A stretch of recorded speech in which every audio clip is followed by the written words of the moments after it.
Regardons bien sur une carte.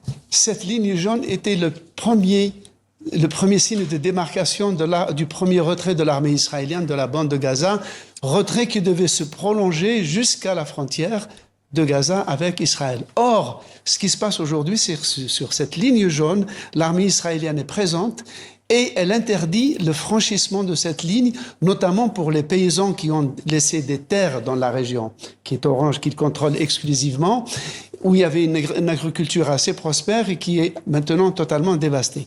Donc, sur le ruban rose, Estelle, que vous voyez, il y a 180 km² dans lequel s'agglutinent 2 millions de Palestiniens, ce qui fait à peu près 110 000 personnes au km² vivant sous la tente, sans sanitaire et avec les rivières qui arrivent.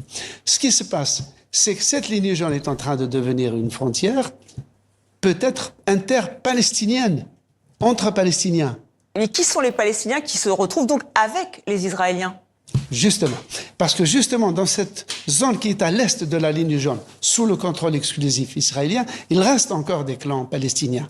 Parmi eux, il y a d'anciens truands notoires, connus, des gangsters, qui se sont organisés en milices, qui s'étaient déjà enrichis en détournant une partie de l'aide humanitaire, se sont enrichis et comme le Hamas les persécutés, les pourchassés, se sont armés auprès d'Israël, qui a vu une aubaine de financer des milices palestiniennes. Il y en a deux. Il y a celle qui est dirigée par Yasser Abu Shabab et qui s'appelle les Forces populaires. On le voit ici, Yasser Abu Shabab, qui est avec sa famille. Et il y a une deuxième milice qui est dirigée par Hossam al-Satal et qui, lui, dirige une autre milice qui s'appelle Force d'intervention rapide dans la lutte antiterroriste. C'est-à-dire, elle se donne déjà une allure d'institution pré-étatique et sont décidées à en découdre avec le Hamas, qui lui, évidemment, les a déclarés comme force collaboratrice avec l'ennemi.